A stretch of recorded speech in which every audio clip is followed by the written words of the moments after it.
don't have a foreign friend. You don't have an English class nearby.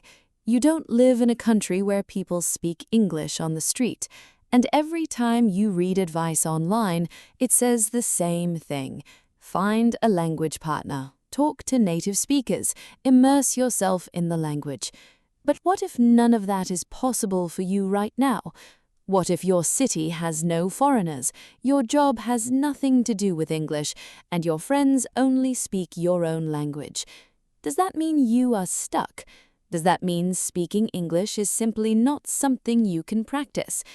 I want to tell you about a man who solved this problem in the strangest way I have ever heard. And by the end of this episode, you will have a complete system you can start using tonight, completely alone, with no partner, no class, and no app. My name is Emma, and this is Train Your English Brain. His name was Park. Park lived in a small town. There was no English school nearby. There were no foreigners in his city. His job never required a single word of English. For years, Park believed his situation made it impossible for him to ever really speak the language. He told himself, maybe this is just not for people like me. Maybe I need to live somewhere else to ever get good at this. Then his daughter moved abroad to study, and every Sunday they had a video call. She wanted to keep her English sharp too, so they agreed to speak only in English during these calls. The first call was painful. Long silences filled the screen. Simple words took forever to come out of Park's mouth. He hung up feeling embarrassed, replaying the call in his head, thinking about all the things he wished he had said better. But here is what Park did differently from most people. Between Sundays, he did not simply wait for the next call to arrive. He created 6 more conversations with his daughter every single week, without her. He talked to her photo on his phone, out loud, about his day, about the weather, about something funny that happened at work. He answered questions as if she had just asked him one. He argued playfully about something small, the way they always used to when she lived at home. 1 real conversation a week on Sunday, 6 imagined conversations a week every other day. After 4 months, the real Sunday call changed completely. The silences got shorter, the words came faster, almost without thinking. His daughter noticed it immediately and said, "Dad, you sound completely different now. What happened?" Park did not take a class. Park did not hire a tutor. Park talked to a photograph on his phone, alone in his living room, 6 nights a week. What Park discovered, without ever reading a single study about it, is something very simple and very powerful. Your brain does not actually know the difference between a real conversation and a well-imagined one. When you speak out loud, build a sentence and respond to a question, even a question you imagined yourself, your brain activates the exact same language pathways it would use if a real person was sitting in front of you. The mouth moves the same way. The search for words happens the same way. The pressure to keep the sentence going happens the same way. This means the excuse, "I have no one to talk to," is only half true. You may have no one to listen to you right now, but you can still talk.